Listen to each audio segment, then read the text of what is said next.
Le Monde selon Emmanuel Faux. Bonsoir Emmanuel. Bonsoir Nicolas, bonsoir à tous. 25 mois de guerre sanglante en Syrie et Bachar el-Assad reste droit dans ses bottes. Il a fait une apparition publique hier dans le centre de Damas et il a accordé une interview télé, la première depuis longtemps, à la chaîne du Hezbollah libanais. Interview dans laquelle il pronostique carrément la victoire de ses troupes. Oui, alors ça faisait plus de 2 mois que le président syrien n'avait pas été vu en public. Certains colportaient même la rumeur d'une fuite organisée du clan Bachar à l'étranger. Eh bien, il n'en est rien, et non seulement le leader syrien est bel et bien à son poste de chef de guerre, mais il affiche même un moral d'acier.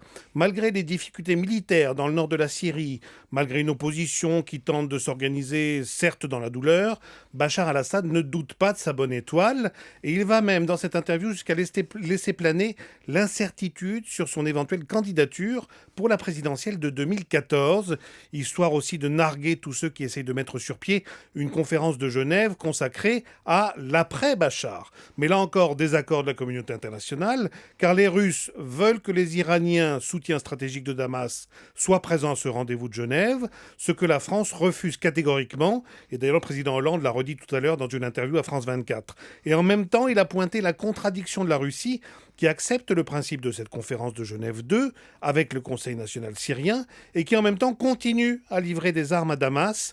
D'ailleurs, Bachar el-Assad reconnaît implicitement qu'il a reçu des hélicoptères, des systèmes de défense antiaérienne et il laisse entendre que des livraisons de missiles russes S-300 ont eu lieu, mais ça, personne n'a encore pu le vérifier. Alors, comment on peut expliquer une telle assurance de la part de Bachar el-Assad ? On a l'impression que malgré l'embargo international, le régime de Damas arrive à tenir le coup. Alors oui, il y a évidemment la rhétorique militaire qui fait qu'un pouvoir contesté et même combattu par les armes ne s'avoue jamais vaincu avant de l'être définitivement. Sur le terrain, quand même, la supériorité des loyalistes au régime en hommes et en matériel est évidente dans plusieurs villes de Syrie.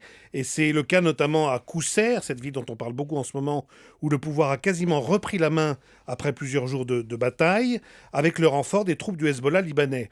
Mais surtout, et vous avez raison de le souligner Nicolas, il a le fait que l'embargo contre Damas, décidé par la Ligue arabe, par l'Union européenne et par l'ONU, a certes affaibli l'État syrien, mais il n'a pas mis le régime par terre. Au quotidien, le coût de la vie a nettement augmenté pour le Syrien moyen, mais grâce au soutien de l'Iran et du Venezuela, par exemple, on trouve toujours de l'essence, plus cher que d'habitude. Grâce au réseau chiite des Libanais du Hezbollah, on trouve toujours des fruits et des légumes sur les étals, mais ils coûtent plus cher que d'habitude. Alors bien sûr, les réserves de change ont fondu, les banques syriennes ont une activité évidemment réduite, et les caciques du régime sont interdits de voyage, mais en même temps, on voit que les ports fonctionnent bon an mal an, et que l'aéroport de Damas même a une activité presque normale pour ce qui est du trafic intérieur, et surtout l'État syrien réussit encore à payer ses fonctionnaires, notamment les employés municipaux, pour éviter de se couper de ses soutiens dans les villes. Voilà pourquoi on pourrait dire que le régime de Damas plie mais ne rompt pas, et Bachar el-Assad peut penser ce soir qu'il n'a pas perdu la guerre. Merci Emmanuel Faux. Dans un instant, l'invité d'Europe 1 Soir, c'est un très grand sprinter, le champion Christophe Lemaître. A tout de suite. 18h, 20h, Nicolas Poincaré sur Europe 1.